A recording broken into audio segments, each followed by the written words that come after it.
This is the Rise Up See Red podcast, all about the Arizona Cardinals and the NFL, featuring insider and outsider perspectives. Enjoy the best hour of Cardinals talk on the web.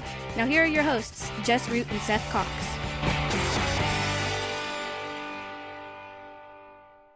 Hello, Arizona Cardinals fans, and welcome to the latest edition of the Rise Up See Red podcast. I'm your host, Jess Root, from CardsWire.com, the Arizona Cardinals site from the USA Today NFL Wire. This is our 316th episode and the final opponent preview episode before we bring Seth Cox back on for some regular shows starting next week with our training camp preview. This is our second episode of the week, our sixth episode in the opponent previews, which means we will preview our final two non-NFC West opponents, the Indianapolis Colts, whom the Cardinals play in Week 16, and the Dallas Cowboys in Week 17. And the next opponents that we have in our opponent preview series are the Indianapolis Colts, who will be coming to town for a Christmas night fun battle. Well, this will be the first time the Cardinals have played anyone other than the Cowboys on Christmas. So we get the Indianapolis Colts, a team that we only see once every 4 years. And to help us get to know the Colts a little bit more, since Cardinals fans don't get much of the AFC South, I've got Kevin Hickey, the site editor from ColtsWire.com, our USA Today NFL Wire site, covering the Colts, just like Cards Wire covers the Cardinals. Kevin, welcome to the show, and thanks for coming on for a bit. Appreciate it, Jess. Thanks for having me on. So it's been a while since the Cardinals and Colts met. The last time was back in 2017. Obviously, the Colts have gone through some changes. They had Andrew Luck retire. They went through Jacoby Brissett. Then they had Phillip Rivers, who then retired, and have a new quarterback. But they've been a good team the last couple, especially last year with the addition of Rivers. Tell us about how the Colts season went last year. Obviously, they were good. What were the highs and the lows, the good things and the bad things that came out of last season?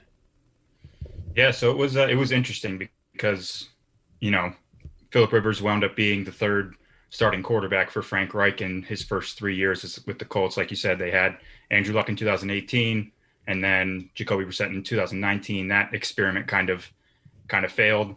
They were really hoping to see Jacoby Brissett take a step towards being, even an average quarterback. But when Phillip Rivers became available in the market, Frank Reich was all over it. That was a guy that they worked together with the Chargers from 2014 and 2015, and then Reich took over the offensive coordinator role with the Eagles in 2016. So, it went well. It was a good season for them. They got to the wild card game, almost beat the Buffalo Bills, which would have been a massive upset.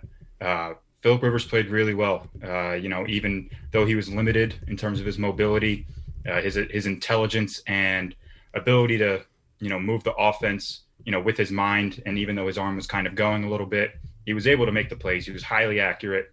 They were very good, between the 20s, and they're hoping that they can get a little bit better in the red zone. But, it was a good overall season. It was, they didn't win the division, but they got pretty close. They were there neck and neck with the Titans. They got a couple bad breaks in the second half of the season with COVID and stuff. They lost a couple key players, but it was a good season overall. I think they, that roster's really starting to build the foundation, really starting to take the next steps forward. And they just kind of need to find those difference makers they're hoping they can do so with Carson Wentz. So, it was a good season. Rivers was, I expected him to not be as good as he was. I thought the 2019 season kind of showed a guy that was really, really on the decline, but, with a good offensive line, with a good play caller and Frank Reich, Rivers wound up having a pretty good season. So, it was good, but it kind of just showed that they're not there yet. They're a competitive team, but they should not really be considered, with the Kansas City Chiefs, with the, even the Buffalo Bills now, even though they stood neck and neck with them, but they're a couple pieces away. So that's kind of my takeaway from the season. And they ended up with the top 10 offense and defense, both in yards and points And so they were a very consistent unit. Going into last season with Philip Rivers, I do some work for sportsbookwire.com, one of our other NFL's, one of our USA Today wire sites. And, he did not have the number of touchdown passes as I think he was set for, like the over-under. I can't remember this, but you can pencil in almost write it in pen every year for Philip Rivers. He's going to start every single game, and he's going to throw for more than 4,000 yards. And so it was it's in the case of like Tom Brady, you look at how he's playing and you're like, he's not as good. And then you look at the numbers, you're like, oh wait, he was pretty good. Like the numbers seem to deceive what you see with the eye, because as what we saw in 2019 was clearly Philip Rivers is diminishing in skill, but you put a running game in place and a very good defense, and you see what they could do. So that brings us to the offseason, where perhaps the most notable move is, well, Philip Rivers now retires. He goes with his 80,000 children back home. And you might be setting the bar low there. Might be lower than that. And I joke about that, but I'm the oldest of 9 kids in my family. Oh, wow. So I mean, you know what it's like. I do. I know exactly what it's like. Yeah. But they bring Carson Wentz into the fold, a guy who was arguably going to run away with the MVP before he tore his ACL in that year that the Eagles won the Super Bowl. But last year looked like one of the worst quarterbacks in the NFL. Just could not, like David Carr, shell-shocked. So he's reunited with Frank Reich. What is the feeling in Indy about Carson Wentz after going from having quarterback issues to Rivers being more than capable and they get to the playoffs, to now go to someone who is at best, the best case scenario, like right now, you have to consider him a reclamation project. Oh yeah. What are the thoughts on Carson Wentz and the hope for him? It's pretty split, not gonna lie. Just in terms of gauging through Twitter, gauging through other blogs and other people who are writing, both on a national level and the local level in Indy. It's pretty split. You got one group that's they're pretty optimistic that the reuniting with Frank Reich is going to help. That a better offensive line, better run game is going to help. Him kind of leaving that scene in Philly where it's a very tough place to play in Philly. If Philly's pretty just toxic. Shows how sorry Philly. Yeah, people. I mean you're toxic city in terms of. But it's true. The fan base. It just shows that they when Wentz shows what he can do in 2017, 2018, he can be a top 10 quarterback, and then so quickly to see it decline. They turned on him pretty quickly. And, I understand it's frustrating. He's a number 2 overall pick. You expect him to be the franchise guy. You expect him to be a top 10 guy for 10 years, 15 years. So I understand the frustration, but for him just to be able to kind of get away from that, I don't necessarily know if this is the right word, but the volatile scene in terms of the highs and lows in Philly, to kind of go to a place in Indy where the market's not as big. They've had success with quarterbacks in the past. So the expectations are high.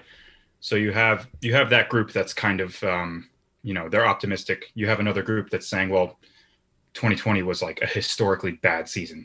I think it was Doug Farrar, one of our great writers over at Touchdown Wire, during December when he got benched for Jalen Hurts, wrote an article just about how bad the 2020 season was for Carson Wentz. It was something, I don't know the exact stat, but no starter has seen his passer rating drop more than, from one season to the next, more than Carson Wentz's did. It dropped 30 something points. So,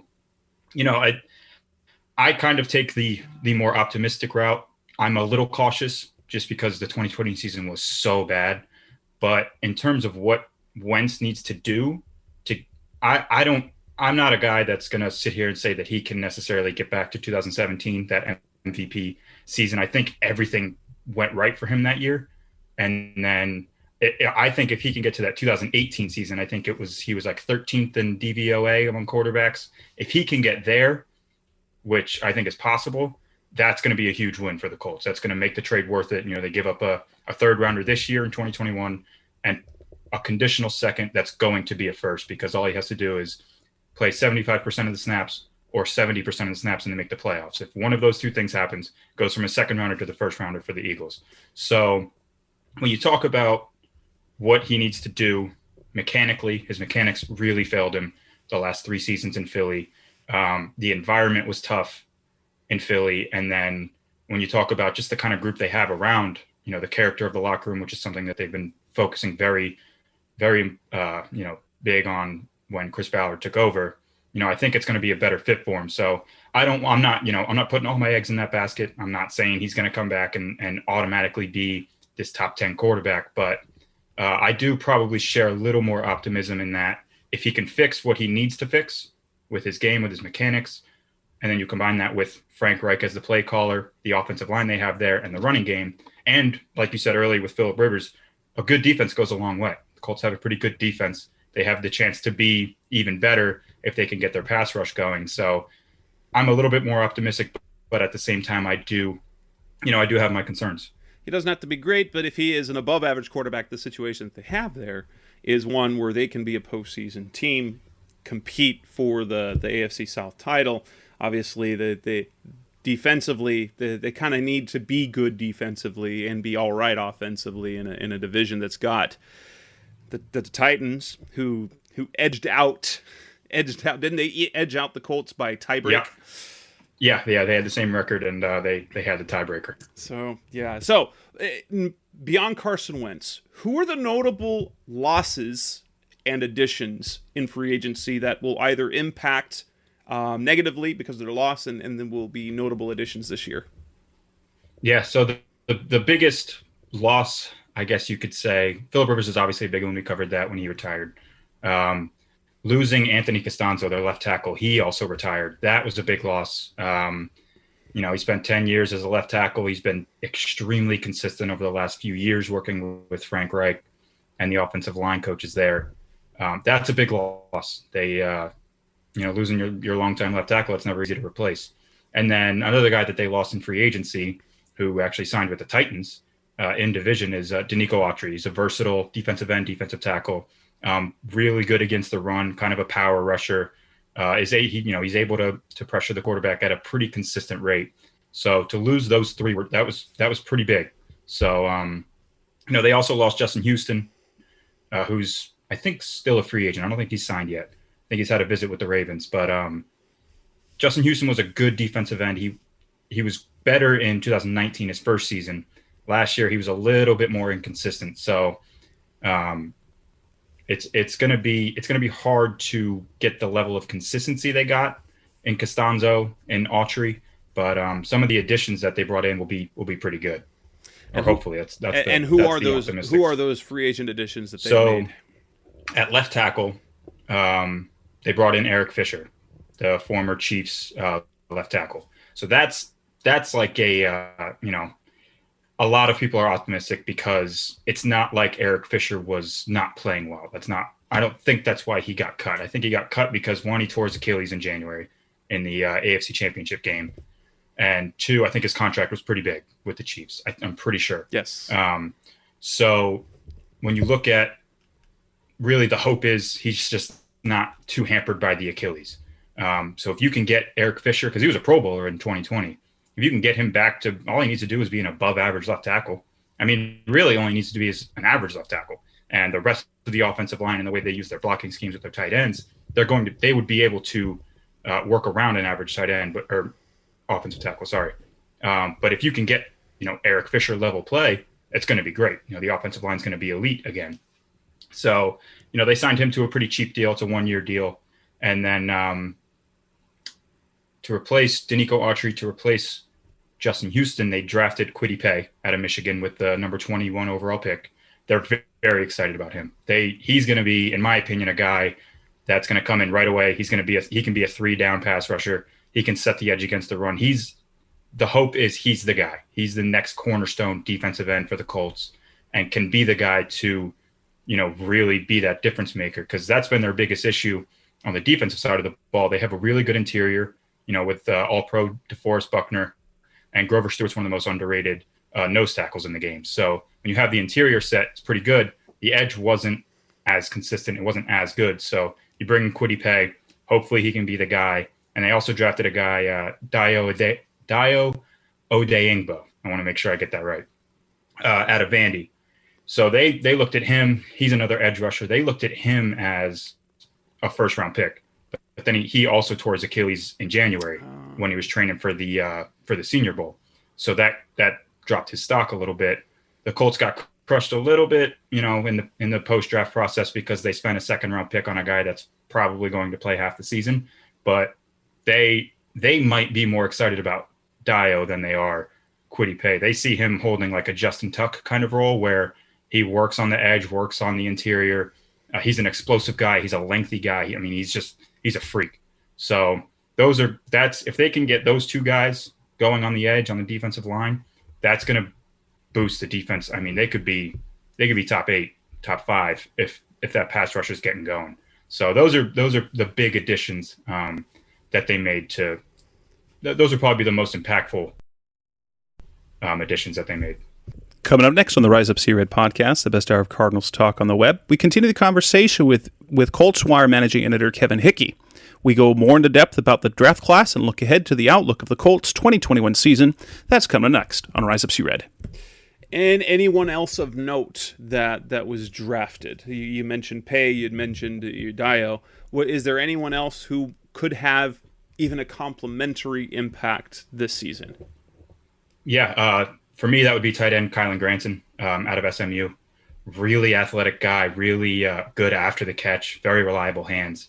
You have Jack Doyle there, who is the starter. He's going to work more in line. They'll put him in the slot a little bit, but he's not a dynamic pass catcher. He's a guy that's he's gonna make some subtle moves, find the hole in the zone, sit, and catch the ball in short area.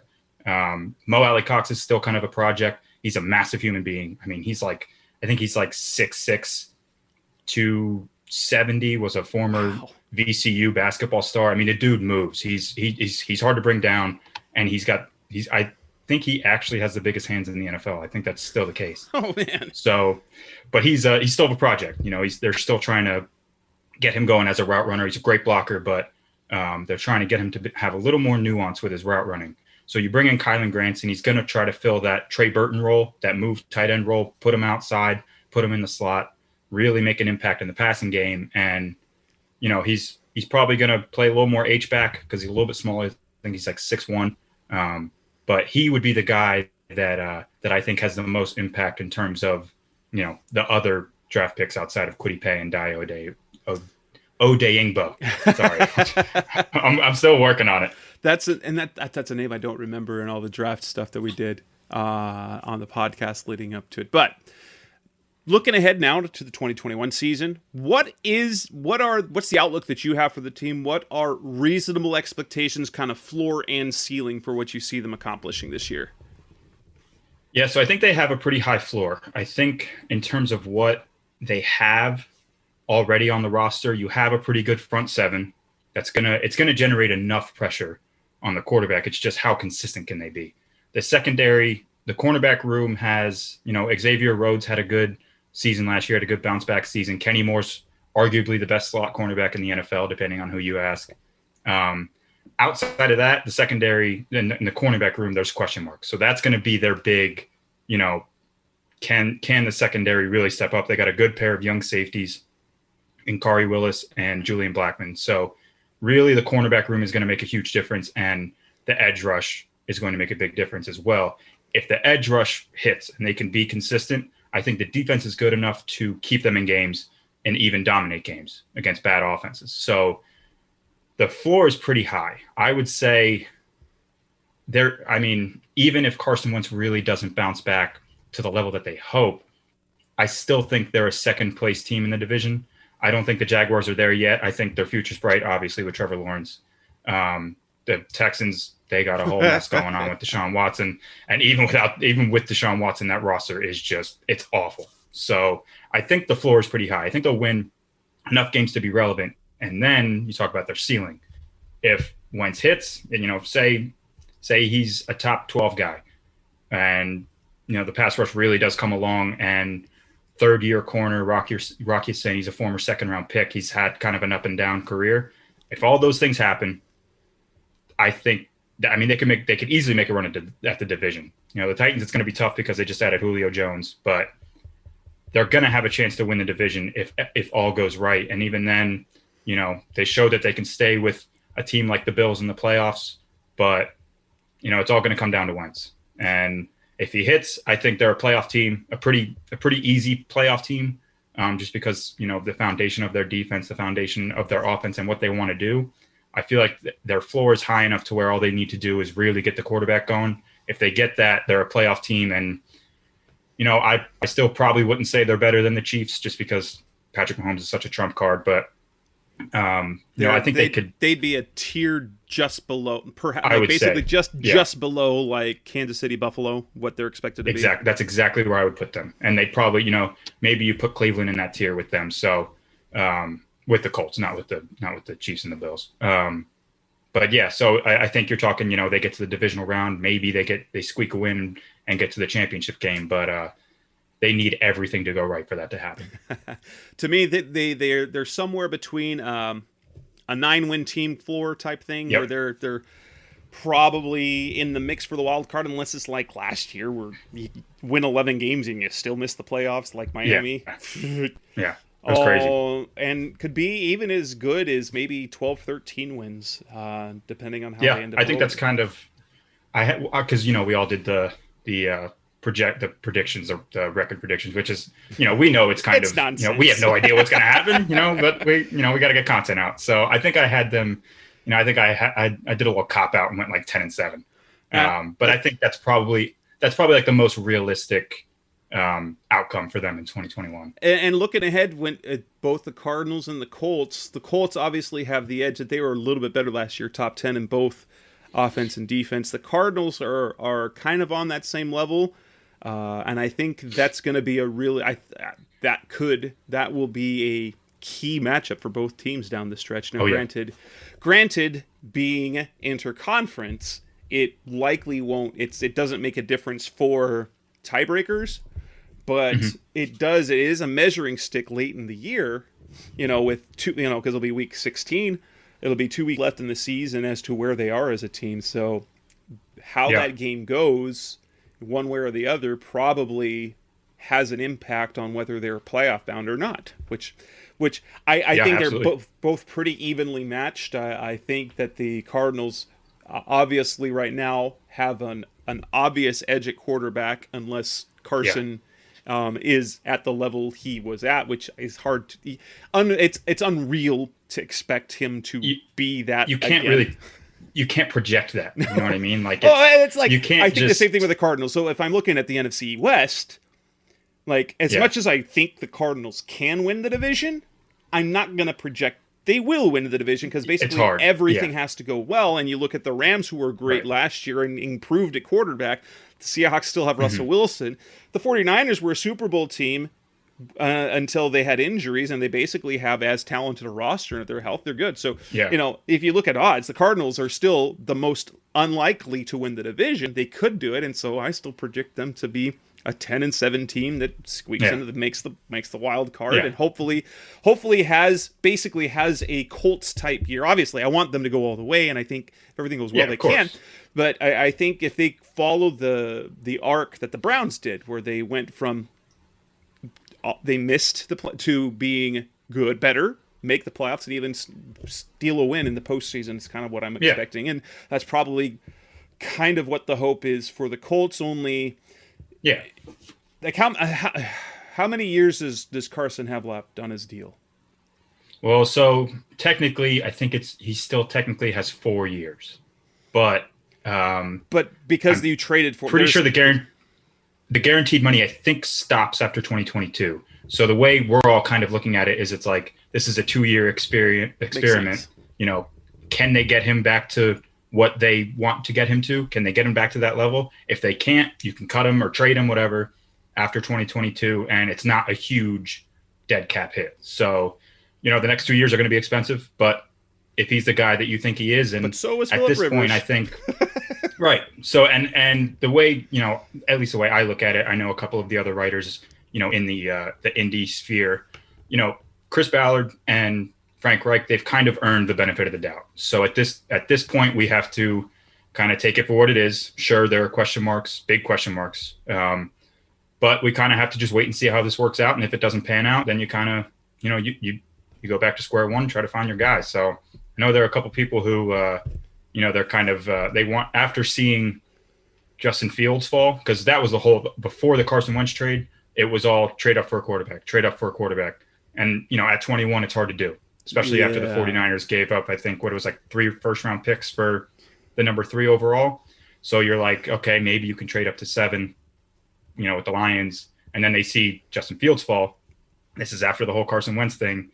And I think the Bears gave up something like, they gave up a first-round pick this year, a first-round pick next year, and like a 4th and a 6th. Well, and then the number of, like, the other factor is the fact that the Colts were picking so low that a team picking that high doesn't want to drop that far, even if they're getting more picks down the road. That's just too far to fall in a draft where the top end talent kind of stopped fairly early. It kind of fell off. Yeah. So that was kind of the whole, like, you got some people saying we need to trade up, and then you're like, good luck. Cool. You have to find someone to trade up like with. People, nobody's going to want to fall from 7 to 21. It's just not. They're not going to do it. Yeah, it's all going to be future picks. Yeah, and only the Cardinals do stuff like that. Way back in, I think it was 2003, when they had Terrell Suggs on the board and decided to trade down. But they traded down because Baltimore had 2 first-round picks that year, and they had consecutive picks. And so instead of getting T-Sizzle, the Cardinals ended up with Calvin Pace and Bryant Johnson. Yeah, not great. Not great. So you've seen the Colts have dark days. You've seen them. Oh yeah, I've seen them as well. But Kevin, thanks so much for your time. That's Kevin Hickey from ColtsWire.com. Especially as we lead up to Week 16, you can catch all of his great content on our NFL Wire network at ColtsWire.com. Thanks as always. Coming up next on the Rise Up See Red podcast, the best hour of Cardinals talk on the web, we have our last preview, which is against the Dallas Cowboys. That's coming up next on Rise Up See Red. We're back on the Rise Up See Red podcast, the best hour of Cardinals talk on the web. And our next opponent on the schedule is nearly at the end of the season, as we will head to Big D in Dallas, back to AT&T Stadium to take on the Dallas Cowboys. And for the second year in a row, to help us talk about the Cowboys, to give us a preview of what last season and the offseason has brought, for the second year in a row, brought Katie Drummond from CowboysWire.com to tell us all about his Cowboys. Katie, how you been? I'm doing good, Jess. As good as can be expected. Covering a team that was kind of low profile, after the first throes of free agency. The Cowboys have been very low profile following back-to-back seasons outside of the playoffs. So expectations are still high. They'll always be high in Dallas. But the national expectations for Dallas, a lot of people say, they're going to win the NFC East, but not a lot of people have confidence in them to be Super Bowl contenders. I actually saw somebody say they would be a surprise pick as a championship contender. And that's never with the Cowboys. It doesn't matter how bad the Cowboys are. Everybody picks us to do something at some point, despite our last 25 years. So it's an interesting offseason, but it's low key compared to where we've been in the past. So let's take us back to the 2020 season. Obviously, it was a season that was marred by injuries. You walked it, I believe, when you talked on this show a year ago, we were thinking potentially a top team in the NFC. The offense that was rolling, the defense improved, maybe winning 11 to 13 games, rolling through the NFC East. And then injuries on the offensive line, Dak Prescott. Tell us of the highs, any highs there were, and obviously the disappointments that happened from the 2020 season. Let's see, highs. Okay, let's see lows. So let's talk about the lows. Because there was really not much that we took out of the 2020 season that we walked away from feeling excited. Let me set the stage. January of 2020 comes around. Fire Jason Garrett, tenure is over. Bring in Mike McCarthy. I had high hopes for Mike McCarthy and his tenure. When we were doing the evaluation throughout the last part of last season, Mike McCarthy was my leading candidate to be the head coach of the Cowboys. So personally, I was ecstatic because, we have skins in the game when we predict fake something. We are fans. We aren't, the old school media where we pretend like we don't have any allegiance to the team that we cover. We don't have to pretend that anymore. I root for the Cowboys. Exactly. When something that I want to happens, I get to cheer for them. Even though I try to keep my articles unbiased, I still get to personally cheer for the move. So they hired Mike McCarthy. I thought everything was going to go great. And then Mike McCarthy hired Mike Nolan to run the defense. And I'm not a fan of Mike Nolan. Never have been. Have no idea how he keeps resurfacing as a defensive coordinator in the league. But somehow Mike McCarthy hired him, and it went according to my fears. It was an abject disaster. Compounded with the hirings, we had the pandemic, which new coaching staff, new regime, no practices, everything virtual for the installations. And Mike Nolan decided that he was going to force feed a change to the way the Cowboys play defense. The Cowboys have been a 40 front basically since Wade Phillips left. We had a couple years with Rob Ryan, but since that point, we've been a 4-3 defense since Monty Kiffin and Rod Marinelli came aboard. And Mike Nolan was going to shift to a hybrid front with a base 30 front defense. And he wanted DeMarcus Lawrence, our best defensive player, to play standing up, which he had never done before. So, long story short, the defense was an abject failure. People revolted. There was a bunch of talk in the season about these coaches don't know what they're doing. They hired a coach, Mo Linguist, straight from Texas A&M, never coached any pros before. It was just a ridiculous catastrophe of a defense. The Cowboys ended up being 31st in the league against the run, not much better against the pass, a lot of points given up. It was just a tremendous failure on the defensive side. And then on offense, we had all the injuries. We started off with La'el Collins in the offseason, hip injury. He showed up to camp out of shape. It turns out he had an accident. He had hip surgery in the offseason. Then we lost Tyron Smith after 2 games. And, of course, we lost Blake Jarwin, our starting tight end in week 1. And then we lost Dak Prescott in week 5. So I don't care how much you love or hate the Cowboys, and I know how many people hate the Cowboys. Any football fan will admit that if the core strength of your team loses 2 people from the offensive line, your tight end, and your starting quarterback, your offense probably going to be the same. And then when you have a defense that was just in such disarray because of Mike Nolan, you could easily see why the Cowboys ended up at 6-10. Now, in the grand scheme of things, is that excuse making? Sure, it might be, but the reality of the situation is those are difficulties that most teams aren't going to be able to overcome. Most teams that lose a starting quarterback, unless you have the young guy in the pipeline, like you're preparing to make the transition and you have a young guy that's ready to take the reins, most teams that go to a backup quarterback are not going to be able to play at the same level. And when Andy Dalton came in against the backdrop of the pandemic, where because everything was so shrunken, there were no preseason games, training camp was shrunken, there were no OTAs and all of that stuff, the on-field implementation, Dak Prescott then had to take pretty much primarily all of the reps. So we have a backup quarterback who's never been in the system before that can't get any practice. And when he came into the game in week 5, and then, of course, the next game against the Cardinals in week 6, it was just a catastrophe beyond belief.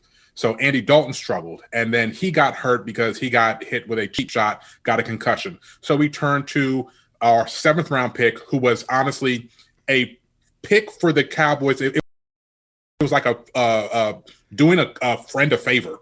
Ben DiNucci was coached by Mike McCarthy's brother in junior high. So he drafted him in the 7th round. And this dude is starting for us. 7th round pick. They're almost all throwaway picks anyway. A quarterback taken that late is just a guy say, we'll see. Right. So he ends up coming in playing one of the worst games in the history of history. Like I've never seen anybody in a professional uniform play that badly. And then we shift to Garrett Gilbert, who was a throwaway. We plucked him off of Cleveland Browns practice squad. And he played outstanding. He played ridiculously well. Almost beat the Steelers. Came down to a final throw on 4th down where the Steelers were undefeated at the time, like 9-0, and he almost beat the Steelers. And Andy Dalton gets healthy, and we go back to Andy Dalton. So I'm like, at this point, I believe they're throwing the season. They're trying to get a better draft pick because it made no sense after what you saw of Andy Dalton to go back to him. So that was really the storyline of the season, was losing Dak. We were struggling before then. The defense was just a hideous shell of itself throughout the first games. We had the every single game the Cowboys were down by double digits, sometimes 21 points, and they ended up having monumental comebacks in a couple of the games, but more or less it wasn't all there for Cowboys. Dak Prescott was on pace to throw for like 6,900 yards. We were just throwing every single opportunity because we were down by so much. So everything went wrong, and then the injury to Dak Prescott happened, and we just threw away the season at that point. And then, of course, we win a couple games at the end because the NFC East is so bad, and we still kept fighting because you still have to fight. You have to tell your troops that they have to fight every week. The division was within reach, so we actually won games near the end of the season until Andy Dalton turned into Andy Dalton in clutch time again, and there was a week 16 game that we ended up being knocked out of the playoffs, and we ended up with the number 10 overall pick. A couple teams that were ahead of us. We ended up getting just kind of screwed in the draft when the 2 quarterbacks came off the board before the Cowboys pick. So everything just cascaded. We won games when we shouldn't have, put ourselves in a bad position for the draft, didn't get the cornerback that we don't so desperately need, ended up drafting a linebacker, the least important position on the defense, and here we are trying to spin it forward and say that we're going to be great in 2021. But at least coming into this year, you will have Dak Prescott back with, and it was for a couple of reasons. You know, he didn't get the long-term deal beforehand, and so he was, quote unquote, betting on himself. Yep. Only to then have his season lost to not just a gruesome injury. That was awful. Now he's back. We've seen players come back from injuries like that, but it also showed the value of Dak to this team. Whereas that I know that whether it's local or national, there was always a question: just how good is Dak? How much of his success is him, or is it the situation around him? And I think there's undoubtedly, yes, every quarterback is aided by talent around them. Yep. But Dak is as good as any great quarterback in the league right now. Yeah, I think that was proven, and it's so ironic that Dak Prescott's best case made for his monumental contract was made with him not on the field. I mean, when you saw what everybody else did in the offense compared to what he was doing, it was night and day. I mean, you're talking about like 16, 17 points a game difference with him compared to everybody else. It was just night and day, the difference in how the offense functioned when Dak was on the field and when he wasn't. So they made the case for him, and they showed that they had no chance at being a competitive team without him. So unless you were going to go into this draft and select a quarterback based on, who was available, and it was, a fairly deep quarterback class this year. So they could have gone that route if they wanted to and just hit the reset button. But Jerry Jones is not a spring chicken, and I don't blame him for wanting to try to see another championship in his lifetime. He did not want to hit the reset button. So the only option for them was to pay Dak Prescott market value, which was make him the second highest paid quarterback behind Patrick Mahomes. And in the early part of this contract, he is the highest paid person as far as average over the first couple of years of the contract. Much well-deserved. Everybody that follows the salary cap knows that it's not about whether or not you're the best quarterback to get the best contract. It's whether or not you're one of the best quarterbacks when your contract is due. Correct. So the next quarterbacks are going to beat Dak, and that's just going to how it's going to be. So in 2-3 years, he'll be down to number 8. And, if you want to argue he's somewhere between quarterback number 4 and number 8, as far as best quarterbacks in the league, that's a fair argument. I'm not going to pick nits over it. He's somewhere in that range. I'll put him clearly behind Patrick Mahomes. I'll make an argument that he's up there with the Russell Wilsons and the Josh Allens and Aaron Rodgers. I'd probably put Aaron Rodgers up there number 2. I don't qualify Tom Brady because there's something just he's a robot. He's you say robot, I say he's an MCU character. I think at the end of the day, we're going to reveal that Tom Brady has an Infinity Stone. He has some kind of Sorcerer Supreme magic. He's going to play until he's 75 years old, and he's probably going to win half of the championship. Slowly, quietly, they've been replacing body parts with semi-organic pieces. He is the male version of Nebula. Yes. They just piece him together, and Thanos just, he's dedicated to the methodology of Thanos. That's what Tom Brady is. So that's his new nickname. He's Nebula. He's male Nebula. Fantastic. I'm so tired of that dude. I'm so tired. He's so good, man. It is, and then you watch him play, and you see the tape, and you're like, nope, he doesn't have it anymore. And then you look at the numbers he's had all year. You look at the big throws. It's like every time that he looks like, he's washed. Then he comes back and he wins another Super Bowl. Dude, it's within games. You look at him in the first half, and you're like, oh, this is the end of Tom Brady. And then he throws 4 touchdowns in the second half, and you're like, damn it, he's still here. I'm so tired of him. Honestly, as I've been older, I appreciate it much more. I appreciate it much more 100%. Because I am seeing something that probably no other generation is going to see. And even at as good as Patrick Mahomes appears to be able to do what Brady has done for so long is going to be nearly impossible, especially the way the league is designed. And, like they had that because Andy Reid's probably not going to coach forever. Right. We saw just the last year when he doesn't quite have everything. If his offensive line is not up to snuff, what happens? Yeah. So let's move on to the offseason. Obviously, Dak is back. Big contract. In free agency, who are the notable additions and who are the notable subtractions from this year? Once again, the Cowboys whiffed on free agency. They just don't care. They have no interest in going out and signing guys. The salary cap was obviously an impediment for a lot of teams around the league because we had the reduction in the salary cap ceiling based on the pandemic and the loss of revenue around the league. So the salary cap decreased. The Cowboys had a lot of decisions that they had to make. They could have kicked can and pushed money into the future. If they wanted to sign some guys, they had a little bit of flexibility, but they really chose not to. So they made minor additions. They brought in Brent Urban, who is a defensive lineman coming out of Chicago. He is a run-stuffing savant. For what it's worth, the Cowboys were horrible at stopping the run, so they decided to remake the defensive line with him. They brought in him. They brought in Terrell Basham, edge rusher, who was very good against the run, coming out of the New York Jets. I almost called them New Jersey Jets. So coming out of New York. So they made those additions. They also got Carlos Watkins out of Houston, so they signed him. But the two biggest signings that were noteworthy were they brought in Dan Quinn as a defensive coordinator, and he brought with him Keanu Neal and Damontae Kazee. Now, that was his safety tandem on a team that didn't really play very good pass defense. So a lot of people kind of raised their eyebrows on whether or not that's going to be something that's going to help.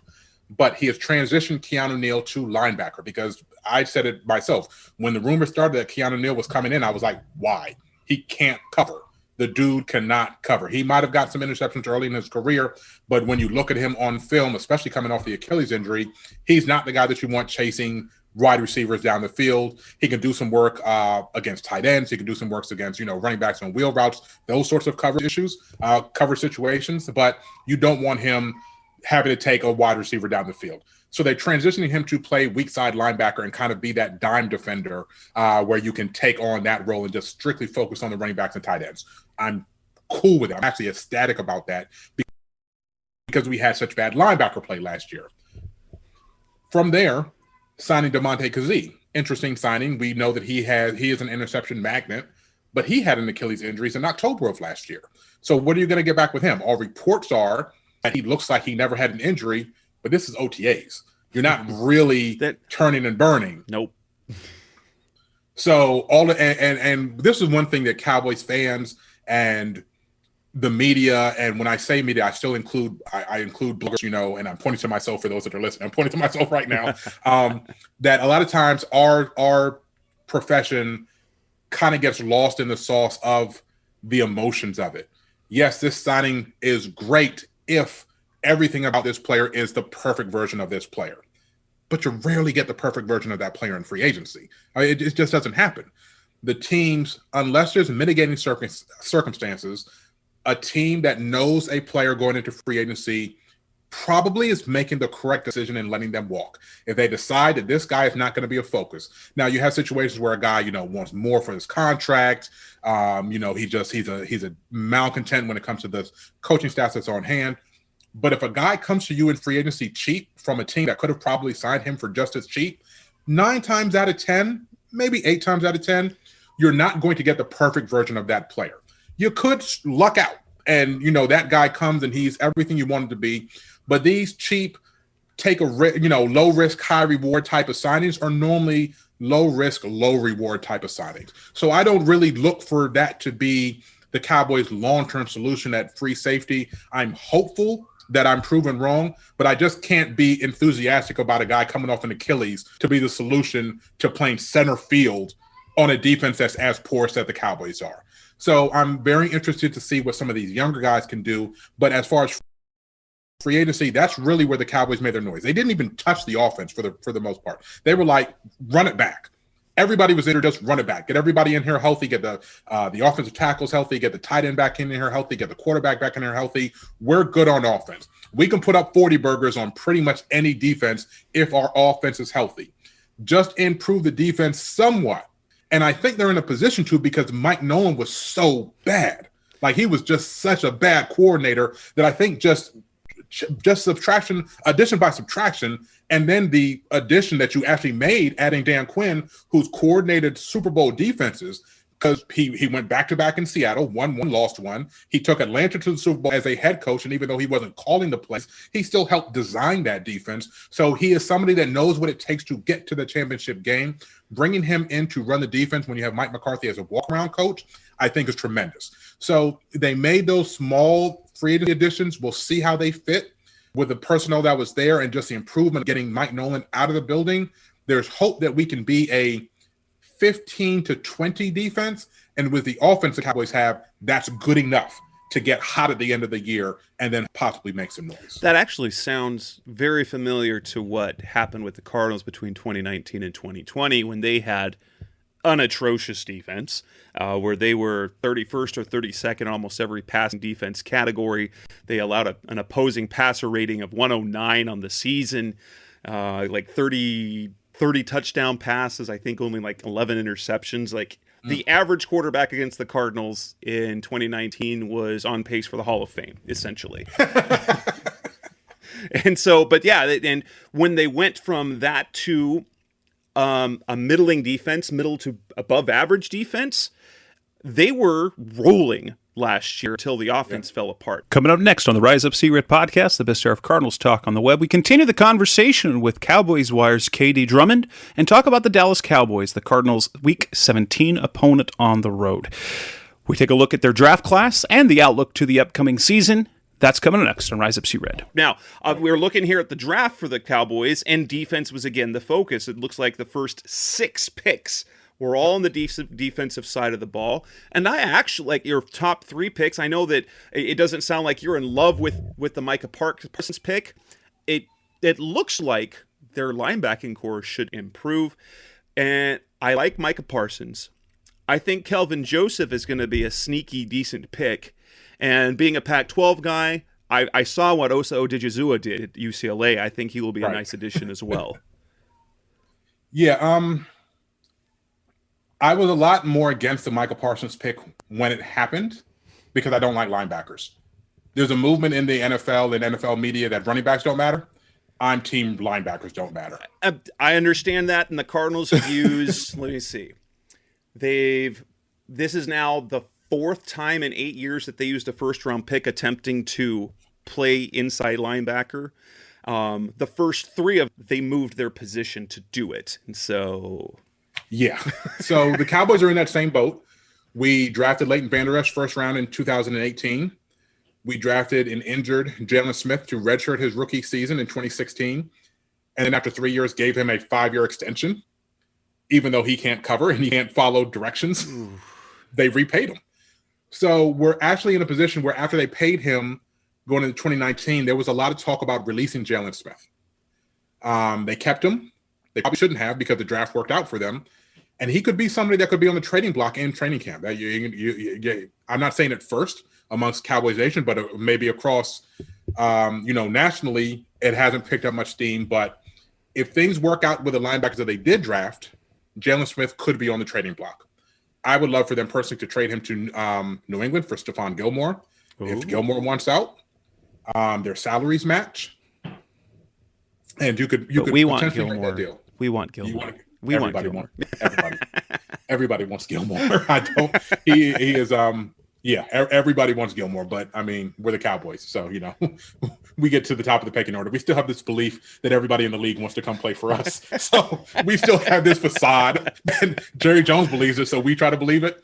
It's not the case anymore. But yeah, so I was against the Parsons pick just because I don't believe linebackers matter. And the one thing that he didn't do well is the one thing that you need an NFL linebacker to do, and that's to cover. in today's day and age, a linebacker that can't cover can't stay on the field. So I've changed my mind on the Parsons pick because the things that he does well, it sounds like the coaching staff is committed to doing that. And Micah Parsons is an edge rusher in a linebacker's body. He played edge rusher as a high schooler. And so he has an array of pass rushing moves that if you use him in that capacity, you can keep him on the field and then bring in coverage linebackers to actually do linebacker things. So the flexibility of having somebody that can rush, who can move around, he has the athleticism to move in around the defense and kind of be that the star defender, kind of not the star, because the star is more coverage, but just kind of the Leo package that Dan Quinn used to run when he was with Seattle, and having him as that elephant guy, the fifth defensive lineman, so to speak, in the way that they do things, put him at the same linebacker and have him do like Bruce Irvin types things. These are the possibilities that you can do with Micah Parsons. So I've grown to the hope, the offseason hope that always has air quotes around it. I've grown into the hope that if they use him correctly, it won't be a bad pick. Kelvin Joseph I loved, but Kelvin Joseph left LSU on bad terms. And the insiders with the Cowboys, they say that when he sat out the last couple games with Kentucky, that coaching staff wasn't sad to see him go either. That's so good. You have he's really good. Yeah. Like on film. That's promising. He's really, really yes, good. Yes, he is. He's but will super he athletic, do a lot of things.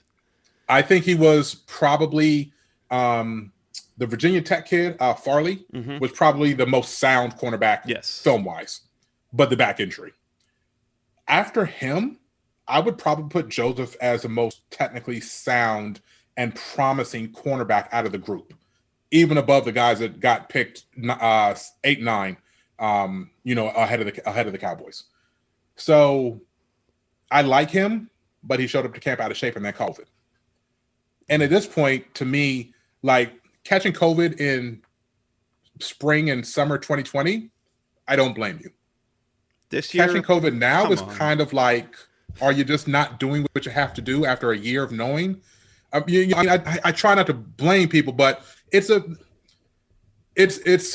if you're coming to camp out of shape and catching COVID, that worries me about where your head is at about being prepared to be a professional. So long term, is that a big deal? Might not be. As far as him being ready to contribute this year, does he need a year to learn the NFL game? Is he going to be one of those guys that never comes around? Some of those question marks that led him to dropping to the second round are already showing their face in the offseason. And there's so much time to go. He could show up to camp in shape, ready to go, and all of this is a long forgotten portion of his career. But when you come in with a red flag, every single thing that kind of confirms that red flag is going to be magnified. So I have a star and asterisk next to the potential that I think he has, and I'm just kind of wary. Odigizua, love him. Chauncey Golston looks like a DeMarcus Lawrence clone, the kid out of Iowa. He is a very exciting, do-it-all, not the uber athletic Gumby type of edge rusher, but he looks like he has some stuff. The surprise pick for the Cowboys was Deshaun Wright, the kid out of Oregon State. So he is a cornerback, and he is an intriguing possibility because he has the Richard Sherman body type. Long, lengthy, lanky, and he just seems to have that fire. And as a matter of fact, he pissed off a lot of people because he said, I'm a more athletic Richard Sherman. First of all, you're not, because you tested worse than Richard Sherman in everything. But I love the fact that talking about the current Richard Sherman. Yeah, maybe. Yeah, after the Achilles, after all the injuries, maybe he's more athletic than the 33-year-old Richard Sherman. Maybe he's right there. But so they cleared the air, they talked, and he had his blessing and all that kind of stuff. But in OTAs, he was named the surprise player of the OTAs. He's playing opposite Trevon Diggs, our second round pick from last year, and he looks like he has a shot to start ahead of Kelvin Joseph, at least as we go into training camp. Again, once training camp happens, we'll see what happens. The next pick is the one that probably is most excited and most people playing as a pet cat, Jabril Cox, the coverage linebacker out of LSU. He is everything. To me, he was the reason why I'm picking Micah Parsons in the first round was just a dumb move because you were able to get Jabril Cox in the 4th round, and he could easily come in and be a starter because he is the coverage linebacker for today's NFL. Yeah, and there's one thing we've seen over the last few years is that linebackers out of LSU are good. There you go. And he was a transfer, so he just spent the 1 year at LSU. He came from North Dakota State, and he was all. And then he was just like, let me see if I could prove myself on a bigger stage. And then he went to LSU and did it. So I have no doubts that Jabril Cox, in my perfect world, the Cowboys are running 3 linebackers that are Parsons, Cox, and Neal. And you can, they didn't put the 5th-year option on Leighton Vander Esch, so he's probably not long for this team. He has injury histories, so on and so forth. You could trade Jalen Smith for either picks or a player. We just talked about Gilmore. And I could easily see them going into the season with Parsons, Neal, and Jabril Cox as being their primary linebacker solution. Even if it's not day 1, maybe week 5, maybe week 8, maybe week 10, we get to that point where those guys who have this innate ability to cover. Because I'm playing all day long about Keanu Neal covering at the safety. But as a linebacker, give me that all day. So you put him and Cox together, I worry not about running backs and wheel routes and tight ends on seam routes. I worry not about any of those guys if those are my coverage linebackers. So there's a lot of hope there. There's hope in the 6th-round pick, Israel Mukuamu, the cornerback out of South Carolina who can't turn. So they moved him to free safety. Beautiful. Put him in center field. He can't turn and run. Have him come downhill. Have him keep everything in front of him. And you could have a player that is an interception machine. So I see the chances. Also, Quentin Bohanna, the nose tackle, the big zero technique out of Kentucky, big plug guy that goes along with Brent Urban to give the team a foundation in the middle of the defense. So they made additions that make perfect sense for what they're trying to do. It's about making it work now. So coming into the 2021 season, the outlook, obviously, much more optimistic than where the season ended. What are your expectations for the Cowboys entering this year? I feel like the Cowboys are in the same scenario as the Cardinals. Well, actually a little bit different because they're in a division where you feel like you should win it. The Right. Cardinals are in a division where we hope to be in the mix. Both teams have expectations for the postseason. Right. Yeah, I'd say that's fair. The Cowboys open with the kickoff game on Thursday night against the world champs against Tampa Bay. So hopefully we'll be competitive in the game. I think this team probably needs some time to gel on defense. So facing Tom Brady and then the kid for the Chargers, Herbert, facing them back-to-back isn't exactly how I want to start the season, and both games are going to be on the road. It is what it is. Hopefully by that time the defense can get some gelling together. Last year I thought it was an 11-13 win team. I really had a lot of confidence in that team to overcome the defense. The offense is that good, but they couldn't overcome the defense because if the offense started out slow, they were in such a hole. Ezekiel Elliott tried to do too much. He had the worst fumbling year of his career. We haven't talked about him. He is in world-class shape, like track athlete shape right now. We haven't seen this Ezekiel Elliott since probably his next to last year at Ohio State. Like he's in better shape than he was when he came out of Ohio State right now. So I know a lot of people are down on him, running backs age horribly and all that kind of stuff nationally. Ezekiel Elliott is ready for the season. He heard everybody talking trash, and he is ready. I mean, like honestly, I went back because when I saw the pictures of him in training, he would tweet out these little videos of him training. I'm like, man, Zeke looks really in shape. I went back to my catalog of pictures from draft time. He is in better shape than he was as a 18, 19-year-old. Like, I mean, he looks good. So I think the Cowboys offense is really ready to, if they cut down the turnover, if they aren't forced to try to do too much, the offense can lead you to 12, 13 wins. The defense is probably still going to be bad enough to lose 2 or 3 of those games for you that you should have won. So I'll put them at 9 to 11 wins, median 10. They should definitely win the division.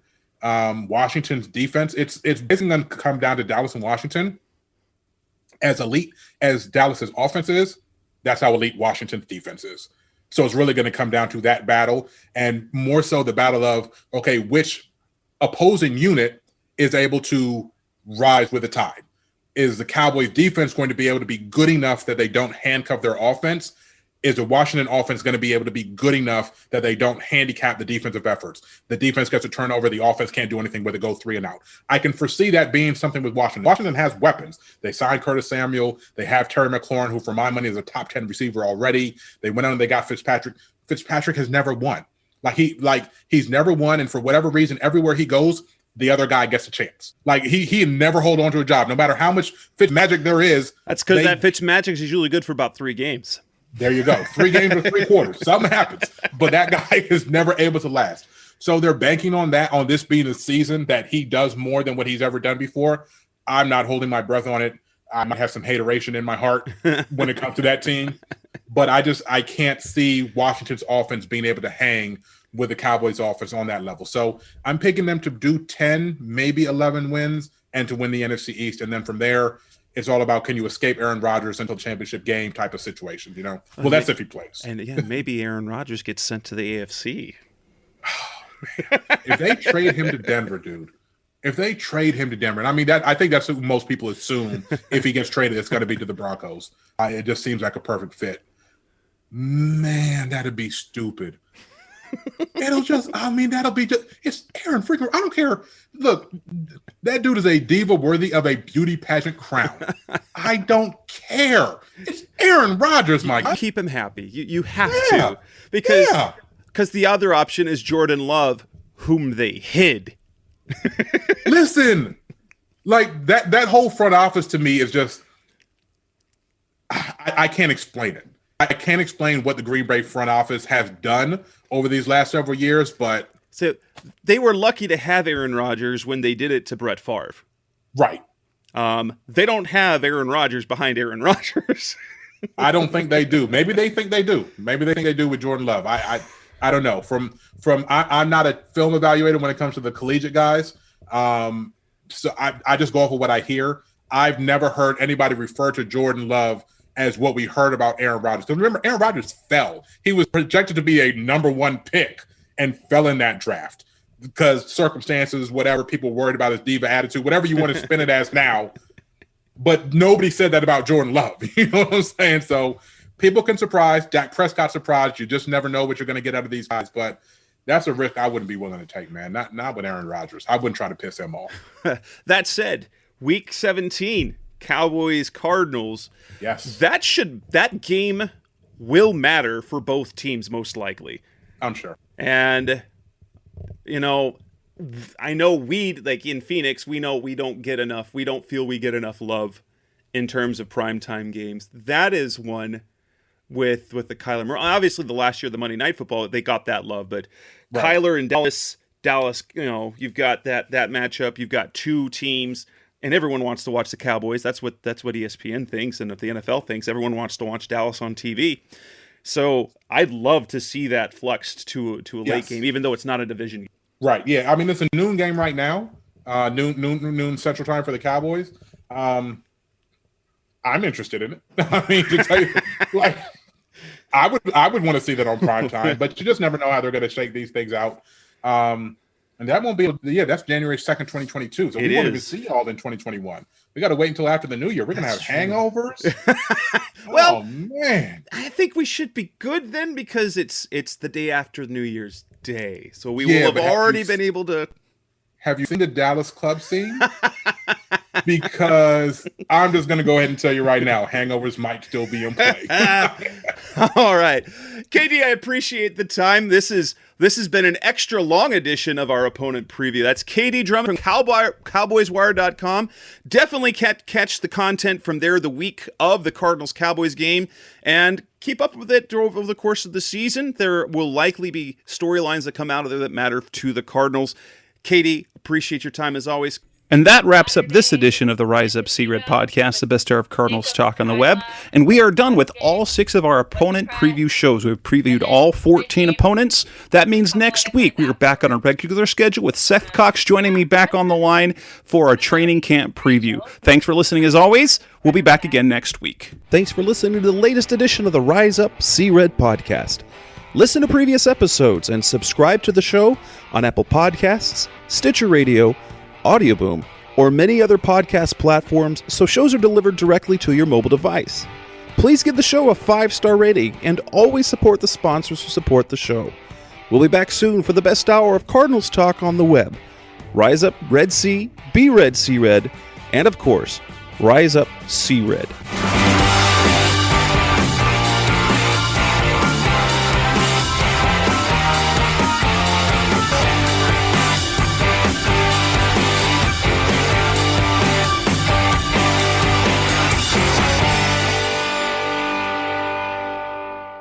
Roll!